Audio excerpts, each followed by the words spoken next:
Bonjour à tous, ravie de vous retrouver comme tous les jeudis soirs sur un nouveau sujet. Alors vous le voyez tout de suite aujourd'hui, je ne suis pas seule, ils vont bientôt se présenter, Karen et Philippe qui seront avec moi.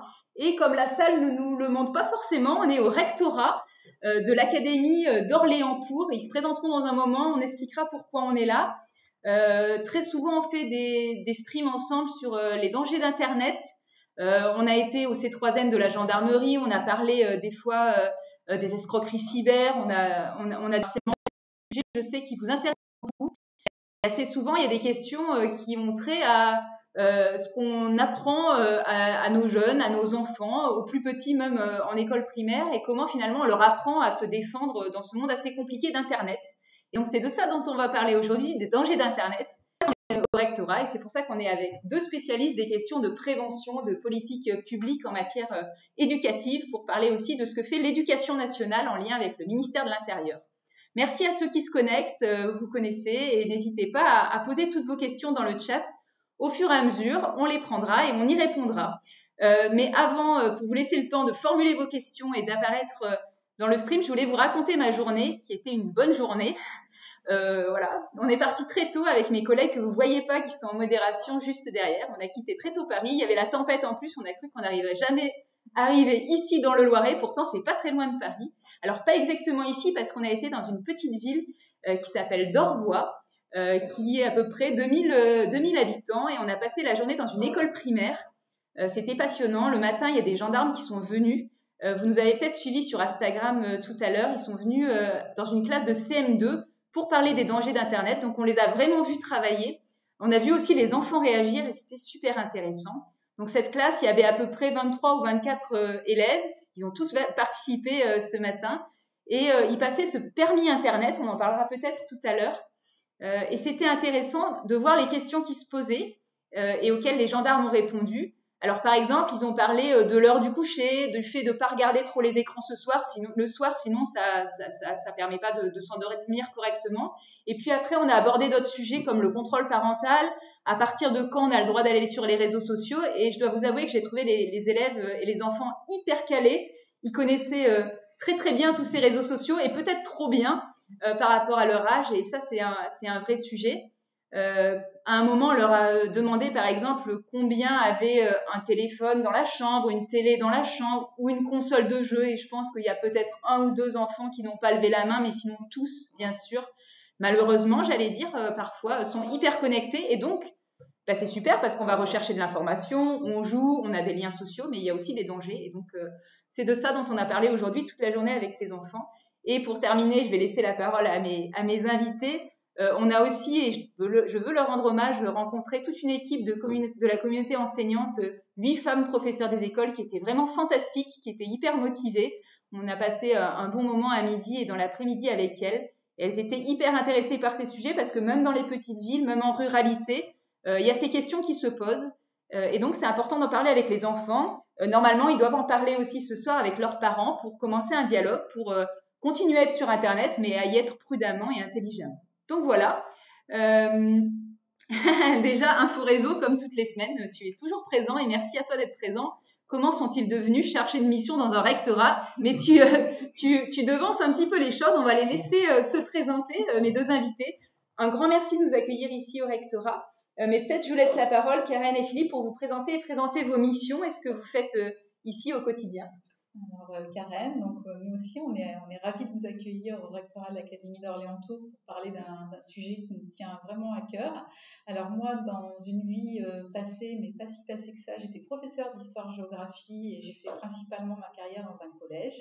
Et il se trouve que dans ce collège, j'avais une classe média où je faisais beaucoup d'éducation aux médias. Et en 2007, il y a eu un appel à candidature pour devenir coordonnatrice académique du CLEMI ou coordonnateur. Le CLEMI, c'est le Centre d'éducation aux médias et à l'information. J'ai candidaté et j'ai pu avoir cette mission que j'ai fait parallèlement à ma fonction de professeur pendant un certain nombre d'années. Voilà. Et sur la question de l'éducation aux médias et à l'information, j'interviens à la fois sur le premier et second degré, notamment par des actions de formation auprès des personnels et surtout auprès des enseignants pour les aider sur ces questions-là. Super. Bon, Info Réseau, j'espère que Karen a répondu à ta question, mais tu devançais un petit peu les étapes. Mais comme tu es un fidèle de l'émission, c'est normal.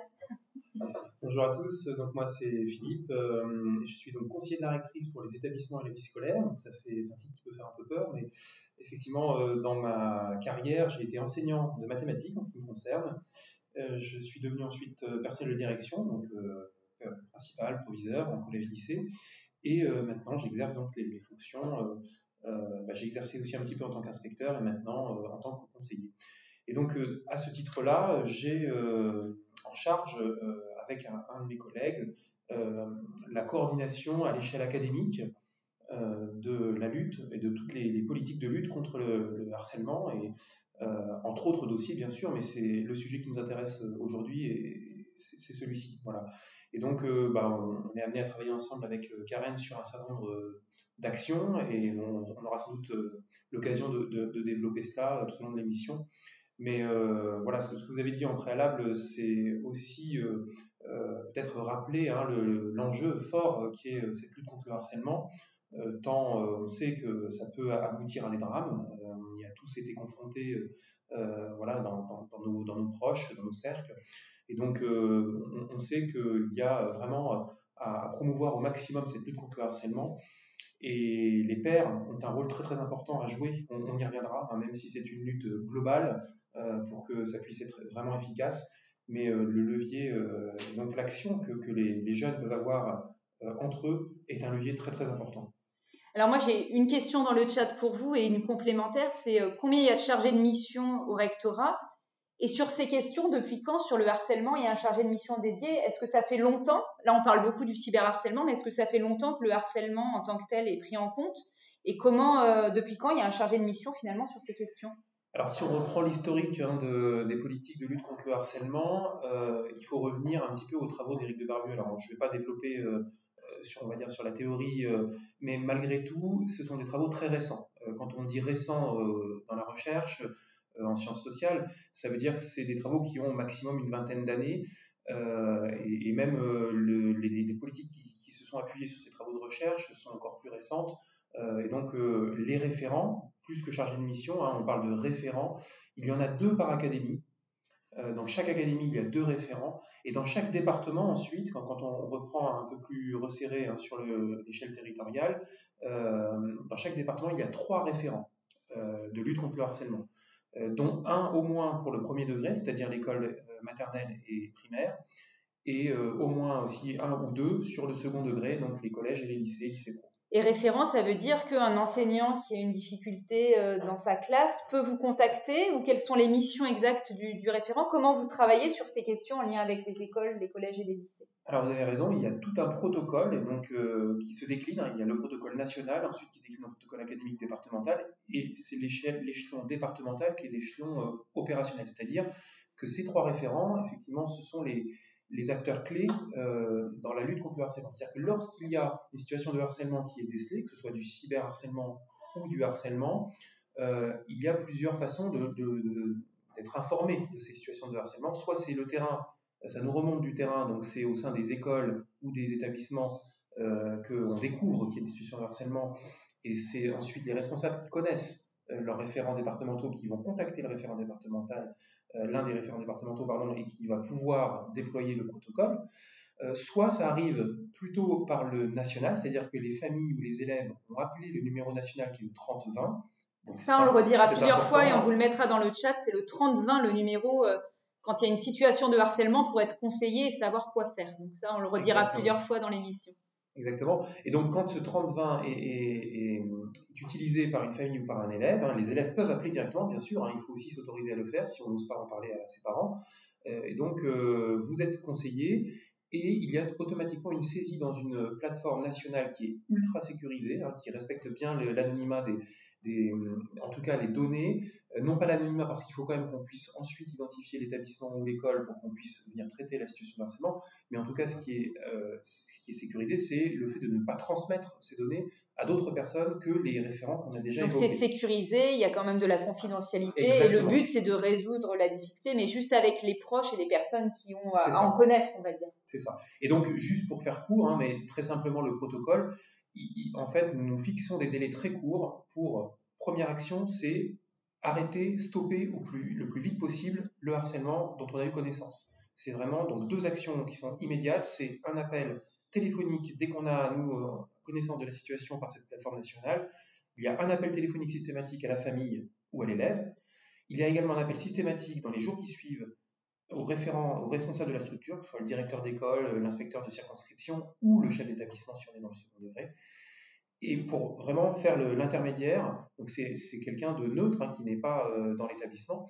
Et ensuite, ça permet, après, une fois que la situation a été stoppée et donc que l'urgence a été faite, il y a ensuite à travailler sur le fond, c'est-à-dire faire en sorte que cette situation de harcèlement ne revienne pas. Et là, vous allez voir que, en fait, les travaux montrent que le plus efficace, ce n'est pas de tout faire pour protéger l'élève. Il y a aussi à outiller l'élève victime ou l'enfant. On peut parler plus d'enfants d'ailleurs, de manière plus globale. Il vaut mieux outiller et accompagner l'enfant ou l'élève à se prémunir d'une future situation de harcèlement plus que de le protéger à outrance. Voilà, il faut lui donner les moyens de se préserver. Au départ, parce que c'est l'urgence et on ne veut pas que ça arrive à un drame, c'est tout à fait normal. Mais ensuite, on l'outille, on l'accompagne, et c'est cette méthode-là qui fait que l'élève ne sera pas confronté quelques mois plus tard ou quelques semaines plus tard avec d'autres, peut-être harceleurs, à des situations qui seront renouvelées. Et c'est ça aussi, l'accompagner dans sa vie et dans sa construction. Exactement. Très intéressant.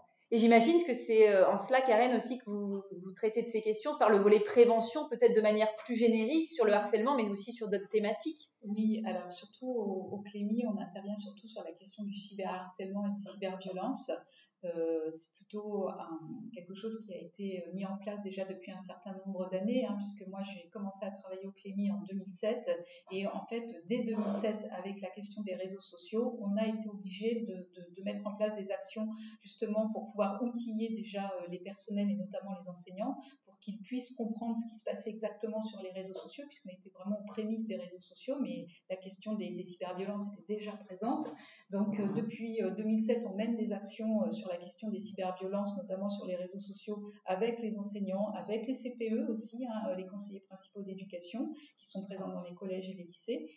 Et on essaye vraiment de les outiller et on essaye aussi de bien les informer sur la question des cyberviolences, vraiment de détailler toutes les cyberviolences qui existent à la fois au collège, au lycée, à l'école primaire, pour qu'ils puissent vraiment bien comprendre aussi ce que les élèves expliquent, parce que bien souvent les élèves emploient des mots, mais ils n'emploient pas le mot, par exemple anglais, qui désigne cette cyberviolence en fait.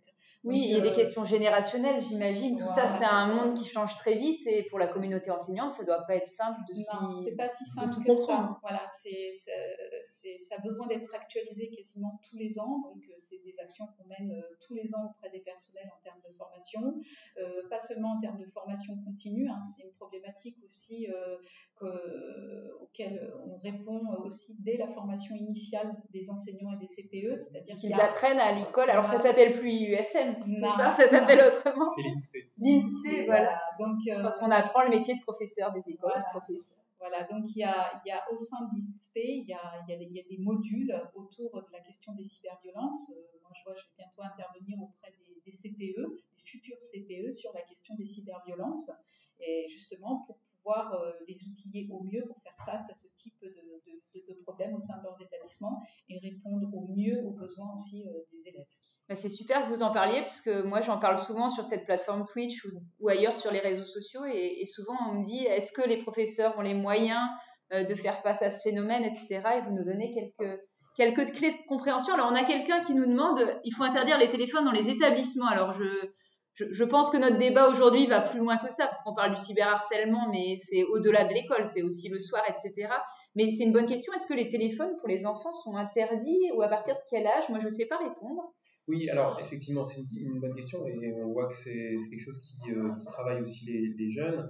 En fait, les téléphones, l'usage des téléphones est officiellement interdit jusqu'au niveau collège, sauf il y a quand même une exception et peut-être que Karen pourra la développer, c'est l'usage pédagogique du téléphone. Oui. Et donc, effectivement, avec autorisation de l'enseignant, parce qu'il y a des cours qui peuvent prendre appui sur l'usage des téléphones et ce qu'on appelle les BIOD, donc le Bring Your Own Device, ça veut dire qu'on va avec l'élève lui demander avec le téléphone qu'il a et quel que soit son matériel, qu'il puisse l'utiliser pour faire des des fins fois pédagogiques, une de manipulation recherche. en physique ou en biologie. Voilà. Tout cela, ça se prépare aussi. Il faut préparer une communauté éducative, donc notamment par rapport aux parents qui ne comprendraient pas si on n'expliquait pas pourquoi on avait utilisé ou demandé aux élèves d'utiliser. Alors en collège, c'est plutôt, on va dire, en des collège, groupes on a d'élèves. le droit, mais pas pendant les cours. On a le droit dans l'établissement. Ça dépend. C'est ce qu'expliquait Philippe, en fait, il peut y avoir dans certains établissements scolaires une expérimentation de mener, c'est-à-dire qu'on s'appuie sur le smartphone des élèves, on utilise ce smartphone comme outil numérique mais de travail. Je vais vous prendre un exemple très concret. Par exemple, on peut faire un compte-rendu en physique-chimie, justement avec le smartphone de l'élève, en demandant à l'élève de prendre des photos et de taper son compte-rendu directement. Et là, je trouve ça intéressant plutôt parce qu'on est dans une démarche d'éducation plutôt que d'interdiction, et on montre aux élèves qu'on peut avoir un autre usage. Le bon usage, outil, voilà. Et que cet outil, finalement, il n'utilise peut-être pas toutes les fonctionnalités que permet le smartphone.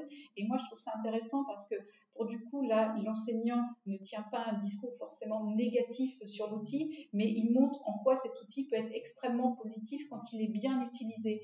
Et je pense qu'il vaut mieux aller sur une éducation aux outils numériques et notamment à leurs bons usages plutôt qu'être systématiquement dans l'interdiction.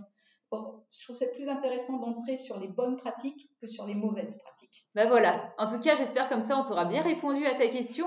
Alors, c'est le même internaute, le même socionaute qui nous dit il y a quand même des lives illégaux dans les classes. Donc, je pense que ça fait référence à des élèves qui vont filmer un professeur en train d'écrire au tableau, que sais-je, et on a vu des situations dramatiques sur les réseaux sociaux.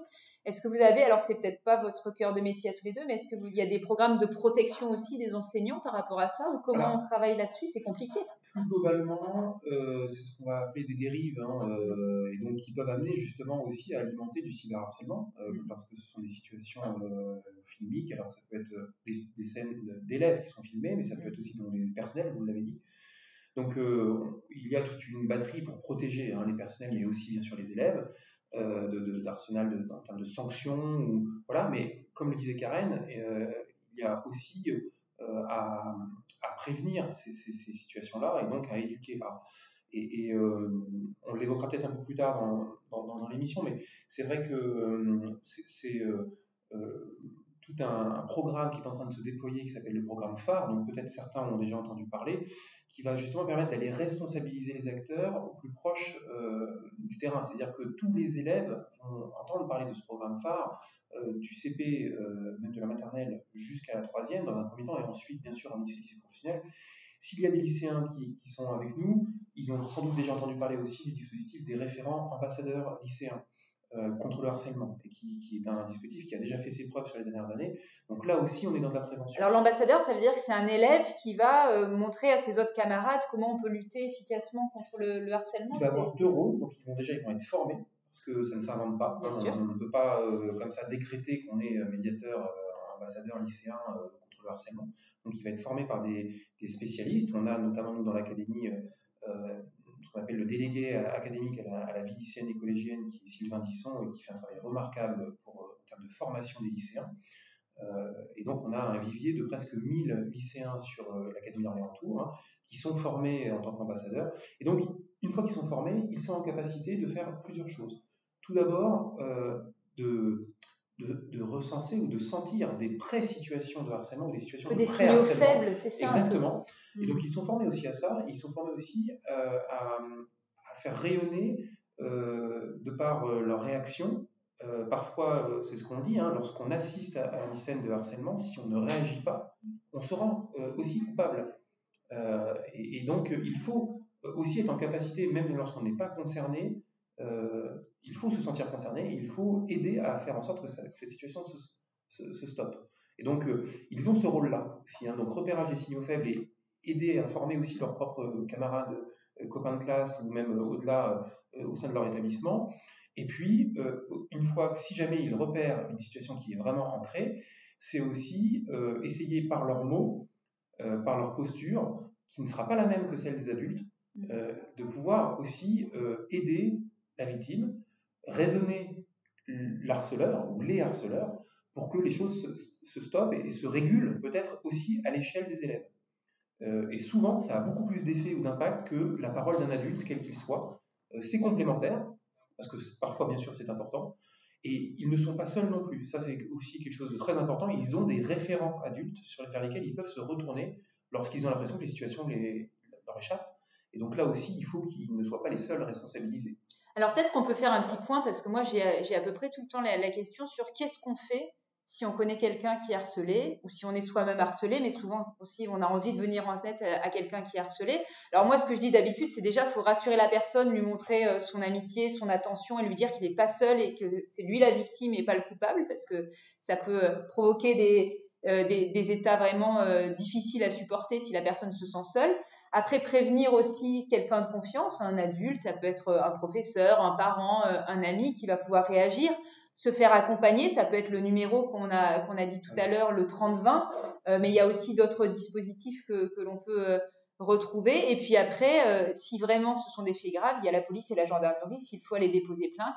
S'il y a du cyberharcèlement aussi, il faut très vite contacter les plateformes pour déjà bloquer les contenus ou demander le retrait des contenus et bloquer aussi la personne qui cyberharcèle. Donc tout ça, c'est des gestes qu'il faut mettre en œuvre. Et souvent, quand c'est soi-même la victime, on n'a pas forcément les bons réflexes. Donc il faut être accompagné par quelqu'un de confiance. Et si nous, on a connaissance de quelqu'un qui est harcelé ou cyberharcelé, il faut réagir, parce que sinon, on est complice en fait de ne rien faire. Et voilà, ce dispositif d'ambassadeur que tu as décrit, Philippe, est très intéressant. Donc ça, c'est au niveau des lycées, c'est ça ? Oui, mais c'est en train de se déployer aussi à l'échelle des collèges. Bon, super. Voilà. Nous, on le valorisera sur nos réseaux sociaux parce qu'on trouve que c'est vraiment une très bonne idée. Peut-être quand même sur ce qui vient d'être dit, et Karen pourra compléter, ça me semble important de rappeler quand même que ce n'est pas si simple que cela de demander aux plateformes de supprimer des contenus. C'est vrai. Et pour supprimer des contenus, il faut justement être en capacité de se retourner vers les bonnes personnes. Donc souvent quand même, ça doit passer par des responsables, que ce soit au sein des structures ou peut-être même en appelant le numéro de 3020. Et ensuite, nous, on est en capacité, et notamment Karen, tu vas pouvoir peut-être le développer, hein, de contacter nous-mêmes aussi, ou de faire remonter vers les plateformes pour que les plateformes réagissent très très rapidement. Et parfois, en quelques heures, je dirais, il y a possibilité de supprimer des contenus soit illégaux, soit dans tous les cas, de toute façon, illégaux. Mais pour ça, il faut réagir très vite. Je pense que les socionautes qui nous suivent le savent, c'est la viralité. Et au début, c'est l'effet boule de neige. Hein. Plus c'est partagé, plus ça cause du tort. Donc, il faut réagir très vite pour entamer ces démarches. Et surtout, vous, en tant que particulier, qu'individu, il ne faut jamais liker, partager un contenu, sinon c'est participer finalement à sa viralité et à faire du tort à la personne, et on est aussi pénalement répréhensible de tout cela. Donc il faut le savoir, ne pas partager, ne pas cliquer, c'est vraiment la base. Alors je prends juste une ou deux questions qui sont arrivées sur le chat. Est-ce qu'il y a des régions, des départements où il y a une vigilance plus importante sur les dangers d'Internet, ou alors c'est dans tous les départements où on a cette attention? Est-ce qu'il y a des points rouges ou des zones de difficulté plus qu'ailleurs, ou c'est vraiment une mobilisation générale finalement? Moi, je crois que c'est un phénomène qui n'épargne personne. Qu'on soit en milieu rural, isolé, ou dans des villes très peuplées, ou dans des quartiers défavorisés. Voilà, tout le monde est impacté. C'est un phénomène de société très global.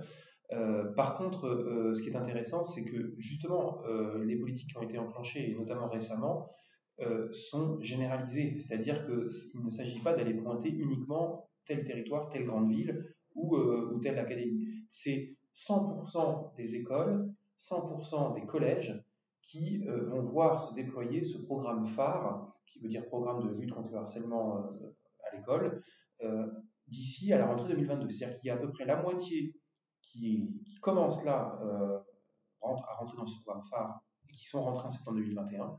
L'autre moitié, pour arriver au 100%, rentrera dans ce programme en septembre 2022. Donc là, on ne peut que s'en réjouir. Maintenant, le temps que les acteurs soient formés, l'idée étant que les structures soient autonomes. Et en fait, à terme, on souhaiterait pouvoir ne plus avoir de référents départementaux, si vous vous rappelez ce qu'on a dit en début d'émission, voire de référents académiques, pour que chaque structure puisse elle-même avoir des spécialistes formés dans la lutte contre le harcèlement, ils puissent intervenir à leur échelle et avec les différents niveaux, c'est-à-dire aussi des ambassadeurs, comme on l'a dit, des élèves, des adultes, etc. etc. Et c'est aussi, j'imagine, comme ça qu'on transforme une société, ou qu'on apprend à la société et à nos enfants, parce que c'est là le cœur de cible, à à se défendre, à se prémunir ou à bien utiliser ces nouveaux outils que tout le monde a. Moi, je l'ai vu dans l'école ce matin, tous les enfants ont accès, en fait, là, ils avaient 9-10 ans, ils avaient tous accès à un smartphone ou à un écran, une tablette, et des fois sans forcément le regard de leurs parents. Donc, on voit que c'est vraiment une question sociétale. Et c'est bien que l'éducation nationale fasse cette partie, mais j'imagine aussi qu'il y a une partie que c'est les parents qui doivent le faire. On a eu la question dans le chat, est-ce qu'il faut former les parents à la pratique Internet? Nous, on l'a vu ce matin avec nos élèves et nos enfants. Beaucoup disaient, oui, il y en a qui ont mis le contrôle parentalité, il n'y en avait pas beaucoup. Et il y en a même un qui nous a dit, moi, mon père, il m'a dit de cliquer que j'avais moins de 13 ans pour pouvoir aller sur tel réseau social ou voir tel... Alors, qu'est-ce qu'on fait pour les parents? Est-ce que vous avez des actions particulières? Dans l'Académie d'Orléans-Tours, déjà depuis un certain nombre d'années, on mène des actions ciblées sur les parents. Notamment, on organise des conférences pour les parents. On a oublié de citer un autre acteur qui est important au sein de l'Académie, c'est ce qu'on appelle les équipes mobiles de sécurité. Il y a des équipes mobiles de sécurité dans chaque département dans notre Académie et ils ont été formés justement pour intervenir sur la question des dangers liés à Internet et ils interviennent très régulièrement en conférence le soir auprès des parents pour répondre à leurs questions, pour les rassurer. Et on n'est pas sur de la formation aux parents, on est vraiment sur de l'accompagnement et de la coéducation en fait. Et on est là surtout aussi pour pouvoir les réassurer. D'ailleurs, moi, demain soir, je serai dans le pays du Giennois à 18h à Briare où j'interviendrai en conférence pour des parents sur la question des cyberviolences à 18h. Et ben, je vois qu'à l'Éducation nationale, on travaille tard. Alors, tous ceux qui trouvent que les professeurs ne travaillent pas assez tard, et ben, vous voyez, on a l'exemple 2 soirs d'affilée de gens qui se couchent très tard pour aller jusqu'à sensibiliser les parents. Et ça, c'est une très bonne chose. Alors, on avait une autre question sur les DROM-COM. C'est les départements d'outre-mer, c'est ça la question. Est-ce qu'il y a des chargés de mission aussi? J'imagine que oui. Donc 100% de la mobilisation partout en France. Peut-être moi, juste pour revenir sur les parents, je réinsiste encore sur le programme phare qui est vraiment global. On avait évoqué les personnels, les enfants. Les parents ne sont pas oubliés dans ce programme. C'est-à-dire qu'il y a aussi une obligation, lorsque les structures rentrent dans ce programme phare, à organiser des soirées thématiques en invitant les parents, en prenant appui sur des petits clips très, très ludiques, très pédagogiques, qui permettent justement de rentrer dans des soirées débats sur l'utilisation effectivement des téléphones, l'impact du harcèlement, du cyberharcèlement. Et c'est vrai qu'on évoque, il ne faut surtout pas déconnecter le harcèlement dans le temps scolaire du harcèlement hors temps scolaire. Oui. Et le cyberharcèlement, c'est ça, c'est la nouveauté qui a été avec les outils numériques, etc. Mais la difficulté, c'est que maintenant, ce harcèlement est continu. Autant il y a encore quelques dizaines d'années, enfin une dizaine d'années, 15 ans peut-être, le harcèlement pouvait s'arrêter à la fin de l'école. Et les victimes pouvaient souffler lorsqu'ils rentraient chez eux, entre guillemets, et ils revenaient le lendemain. Bon, bien sûr, c'était un calvaire. Sauf que maintenant, c'est limite l'inverse. C'est-à-dire que non seulement ça prend appui sur des échanges en présentiel au moment des cours, ou pendant la récréation, dans les temps, etc., mais ça prend encore plus d'ampleur avec les phénomènes de réseaux sociaux lorsqu'ils sont mal maîtrisés. Attention, il ne s'agit pas de diaboliser les réseaux sociaux non plus, mais avec le cyberharcèlement, tout simplement. Donc cette dérive que naît le cyberharcèlement. Alors, on a quelqu'un qui vous dit les conférences, c'est une très bonne initiative. Donc voilà, je transmets. Merci pour le commentaire dans le chat. Si vous avez d'autres questions sur les dangers d'Internet et sur ce que fait notamment l'éducation nationale, n'hésitez pas à poser vos questions. Alors moi, j'en avais une sur vos liens avec le ministère de l'Intérieur, la police et la gendarmerie. Est-ce qu'il y a des moments où vous vous retrouvez dans ce type de conférence ou est-ce que vous voyez d'un bon œil les interventions comme on fait aujourd'hui les gendarmes? C'est des choses que vous supportez Oui, c'est le partenariat interministériel est très très important, notamment avec les préfectures et le ministère de l'Intérieur. Alors, on a des actions très ciblées, je pense notamment à tout ce qui concerne la sécurité routière. Donc là, ce sont des actions qui sont hors contexte par rapport au sujet d'aujourd'hui du harcèlement. Mais en ce qui concerne plus globalement les violences en milieu scolaire ou même hors milieu scolaire, il y a du lien qui est fait puisque nous avons pour chaque structure des référents police, gendarmerie qui sont attachés à l'éducation nationale pour chaque école ou collège. Et donc ces référents ont une double mission. À la fois, ce sont des interlocuteurs privilégiés pour les personnels lorsqu'ils ont connaissance d'une situation qui peut déborder et être à l'extérieur ou qu'ils ont besoin d'un conseil donc de la part de la police ou enfin, en tout cas des forces de l'ordre au sens large. Mais ils ont aussi des rôles pédagogiques, c'est-à-dire qu'ils peuvent intervenir dans des cas d'action de prévention, co-intervenir, intervenir parfois même avec les EMS, effectivement. Nos propres EMS, en fait, pour tout vous dire, sont constitués de 2 personnels à minima pour chaque département, toujours un qui est issu de l'éducation nationale, donc un personnel qui a travaillé dans l'éducation nationale et qui maintenant est spécifique sur les équipes mobiles de sécurité, et son binôme est toujours un ancien des forces de l'ordre, soit police, soit gendarmerie. Et c'est bien cette richesse dans l'académie, c'est pas le cas dans toutes les académies, et ça nous est envié parce que c'est cette complémentarité au sein des équipes mobiles de sécurité qui fait que... On trouve la bonne réponse finalement. Voilà, dans les actions de prévention. Très intéressant.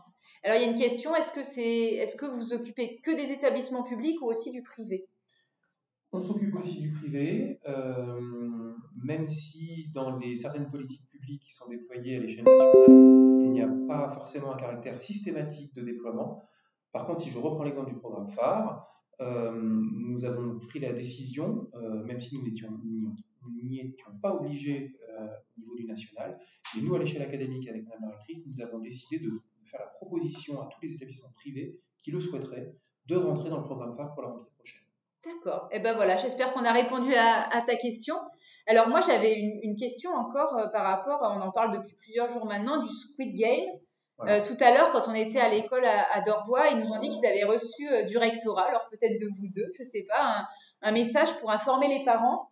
Et ils ont fait passer dans les cahiers de correspondance, ça s'appelle plus comme ça, mais un mot aux parents. Et tout à l'heure, on a entendu des mamans qui disaient que c'était une bonne chose d'en avoir parlé, qu'ils en avaient entendu parler dans les médias.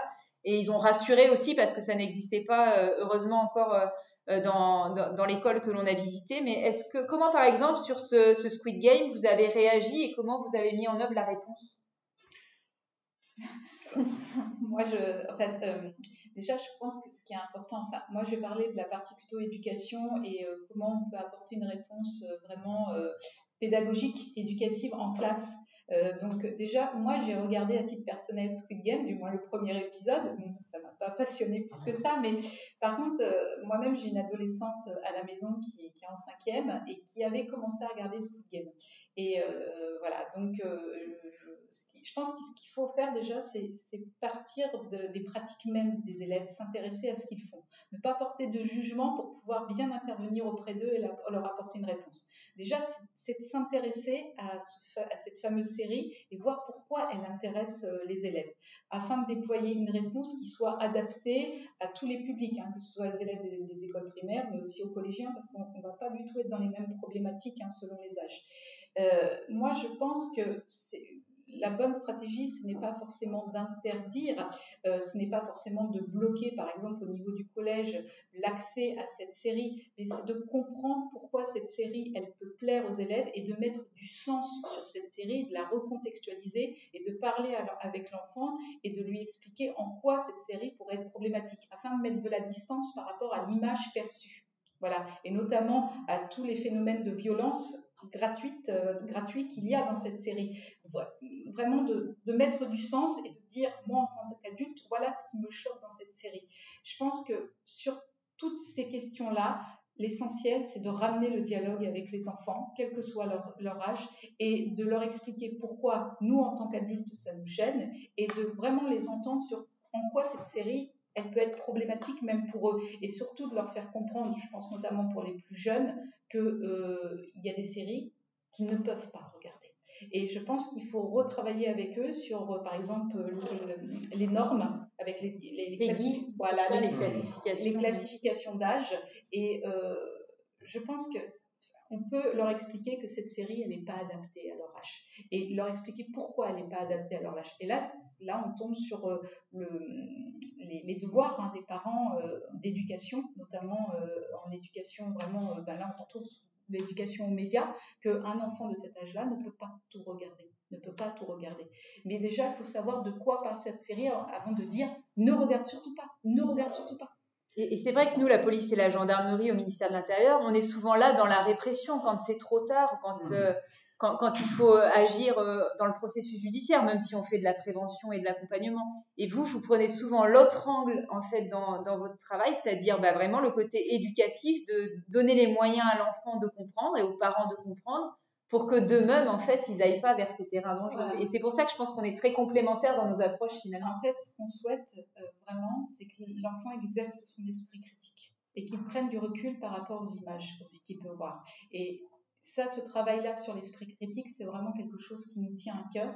Et vraiment, à tous les échelons, on y travaille très... Alors, parlez-nous-en un peu, parce que nous aussi, au ministère de l'Intérieur, on aime travailler sur cet esprit critique, parce que notamment sur les réseaux sociaux, on se bat beaucoup contre les fake news ou sur les fausses rumeurs. Alors, comment vous travaillez sur l'esprit critique? Ça nous intéresse. Philippe avait quelque chose à rajouter. Je suis désolée, sur le sujet juste avant, quand même compléter un tout petit peu. C'est vrai que... Karen parlait peut-être des âges en décalage avec la série, c'est un premier point, mais il ne faut pas non plus oublier les lycéens qui sont tout à fait aptes à pouvoir regarder cette série. Simplement, effectivement, et on a mis le doigt sur l'élément clé, c'est en ayant un regard critique, une prise de hauteur et un esprit critique qu'on peut déployer pour pouvoir bien ne pas s'interdire cette série, mais être en capacité de discerner comment... les éventuelles dérives qu'il pourrait y avoir. Moi, ça me fait penser, ce phénomène Squid Game, également à ce qu'on a connu il y a quelques semaines, toujours en lien avec le cyberharcèlement, dans cette vague d'anti-2010, donc le fameux hashtag. Et donc, on est toujours lorsqu'on est confronté à ces phénomènes, on essaie toujours de réfléchir à quelle va être l'action la plus pertinente pour lutter contre ce phénomène. Et on est toujours hésitant à se dire est-ce qu'il faut qu'on communique à outrance, mais est-ce qu'on ne va pas alimenter aussi ce phénomène en communiquant à outrance sur ces phénomènes-là? On ne va pas le provoquer davantage. Voilà. Donc il y a toujours ce juste équilibre à trouver, à quel moment il faut qu'on stoppe les choses quand on sait que ça a cours, ça a lieu dans certains lieux, notamment dans des écoles, des collèges, des lycées. Je pense à Squid Game par exemple. Et puis ensuite, peut-être quand le phénomène est un petit peu redescendu, y revenir, y prendre appui pour faire des actions de prévention comme le décrivait Karen. C'est un peu la même chose, j'imagine, pour tout ce qui est des jeux dangereux dans les cours de récréation, le jeu du foulard, etc. Si on en parle de trop, ça peut donner des idées à ceux qui n'en ont pas entendu parler. Et si on n'en parle pas assez, on risque d'avoir des problèmes et on n'est pas dans la prévention qu'on doit mener. Ouais, justement, c'est ce que disait Philippe. Et il faut bien communiquer, tu as raison. Merci dans le chat. Et ça, c'est pas toujours simple. Non, mais c'est ce que disait Philippe. En fait, faut prendre de la hauteur par rapport à toutes ces difficultés qu'on peut rencontrer, notamment avec certaines séries, avec certains jeux, parce que aussi éduquer à l'esprit critique, c'est aussi prendre du recul par rapport au buzz médiatique aussi, de se méfier de certains emballements médiatiques autour de certains phénomènes et de rationaliser les choses et de rester objectif et de garder la tête froide pour vraiment travailler au mieux pour les élèves, dans l'intérêt des élèves. Parce que parfois, on prend les choses à chaud et c'est pas forcément la bonne option pour pouvoir travailler avec les élèves. Parce que rappelons que le temps de l'école, c'est un temps long. Donc les actions qu'on va mener s'inscrivent sur un temps long. Donc c'est ce que disait Philippe, faut prendre de la distance et revenir par exemple sur le phénomène de Squid Game, vraiment pour que nos actions portent leurs fruits aussi. Donc nous, le temps de l'école, c'est un temps long. On peut quand même être optimiste, il me semble. Alors, on va finir par une note d'optimisme. Oui, exactement, parce que justement, cet esprit critique, c'est vraiment une attention qu'ont tous les acteurs. On l'avait entendu, à la fois à l'intérieur comme dans l'éducation nationale. Beaucoup plus, davantage là, c'est sur les dernières années, et donc ça prend une ampleur très très importante. Mais on peut aussi avoir confiance en vous, enfin en tout cas dans la jeunesse qu'on accompagne. Moi, je reste persuadé que les jeunes d'aujourd'hui sont beaucoup mieux formés à cet esprit critique que nous, on l'était à notre époque. Donc, je pense qu'il y a vraiment une montée en compétences des jeunes générations sur justement le développement de cet esprit critique et le fait de pouvoir discerner, d'avoir des compétences de discernement qui étaient beaucoup moins travaillées ou accompagnées par l'école il y a encore une ou deux générations. Voilà. Donc je crois que là-dessus, ça peut nous laisser, avec toutes les politiques ambitieuses que l'on déploie, en interministérialité, vous l'avez compris, ministère de l'Intérieur, mais aussi ministère de l'Éducation nationale et tous nos partenaires dont on n'a pas pu parler, les associations, etc., qui œuvrent leur rendre hommage au quotidien. Et quelqu'un nous le dit tout de suite, justement, les associations qui informent. Bien sûr. Et donc, voilà. e-enfance, nous on travaille beaucoup avec e-enfance, vous aussi, j'imagine. Pour en citer qu'une, mais il y en a beaucoup de tailles diverses. Est-ce que vous avez encore quelques questions sur le chat ? c'est le moment. Ou est-ce que vous avez encore des sujets dont vous voulez nous parler avec nos internautes connectés? Vous nous avez amené un petit peu de lecture, Karen. Vous voulez nous en parler? Oui, rapidement, peut-être. Je peux montrer l'image? Bien sûr. Alors, je voulais juste montrer rapidement à l'image un petit guide qui s'appelle La famille tout écran, qui a été édité par le CLEMI, donc le Centre d'éducation aux médias à l'information. C'est un guide dont la cible principale sont les familles, hein, parce que je pense qu'on doit... Et les parents. Voilà, on doit mener un travail avec les parents, avec les familles. Et ce petit guide est accompagné d'une série qui est diffusée sur France 5. Voilà. Et donc, on n'oublie pas les familles dans les actions que l'on mène au sein de l'éducation nationale. Et vraiment, on déploie au maximum des outils aussi s'adressant aux familles.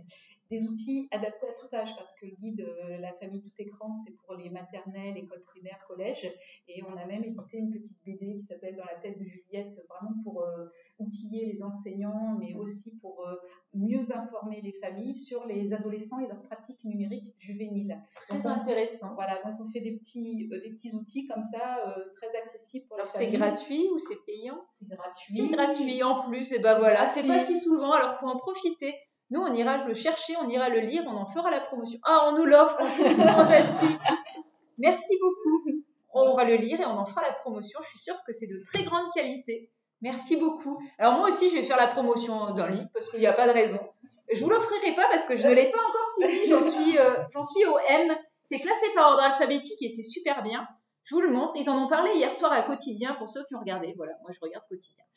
Ça s'appelle Combattre le cybersexisme. C'est l'association Stop Ficha qui en parle. Je les salue s'ils nous regardent. Alors, c'est une association que je connais un peu, qui est assez militante, assez féministe, je dois le dire. Ils ont voulu rassembler dans un même livre plein de terminologies ou de mots en anglais que les jeunes utilisent sur des infractions cyber. Et c'est vrai que moi, j'ai 40 ans et je m'y perds un petit peu. Et je pense que ceux qui sont encore plus âgés que moi s'y perdent aussi. Qu'est-ce que c'est le doxing? Peut-on parler du revenge porn? Tous ces mots, il y en a plein qui ne les connaissent pas. Et ça permet des fois de comprendre à travers les mots les infractions ou les pratiques de certains jeunes. Et donc, moi, j'apprends plein de choses en lisant ce livre que je vous recommande. Voilà, moi aussi, je le mets à l'écran, pas sur ton visage. Voilà, n'hésitez pas à aller le lire, il vient de sortir et il est vraiment super intéressant. Voilà, un grand merci Karen, un grand merci Philippe, un grand merci au rectorat de l'Académie Orléans-Tours qui nous a reçus aujourd'hui et à l'école primaire de Dorvois qui nous a accueillis ce matin et aux gendarmes de la brigade territoriale de Pithiviers. Voilà, j'espère que j'ai oublié personne, bien sûr, de l'équipe de la presse et de la communication du ministère, de l'Intérieur et de l'Éducation nationale. Voilà, je crois que cette fois-ci, j'ai vraiment oublié personne. En tout cas, c'était intéressant, je trouve, de partager nos angles de vue, de voir qu'on était complémentaires et sur la même longueur d'onde. Donc, c'est important. Et voilà, moi, je ne manquerai pas de continuer à expliquer ce travail qu'on mène ensemble sur le harcèlement, le cyberharcèlement et plus globalement la prévention des risques et des dangers aussi en milieu scolaire. Ça fait partie de notre travail au ministère de l'Intérieur et on est content de le faire avec vous. Je vous dis à très bientôt, jeudi prochain probablement, comme tous les jeudis à 18h. On n'a pas encore le sujet, mais on va trouver, il n'y a pas de difficulté avec ça. Merci en tout cas de nous suivre. N'hésitez pas à nous murmurer quelques idées s'il y a des sujets que vous voulez qu'on aborde ensemble. Sinon, je vous dis à très bientôt et merci de nous avoir suivis cette semaine encore. À bientôt. Au revoir.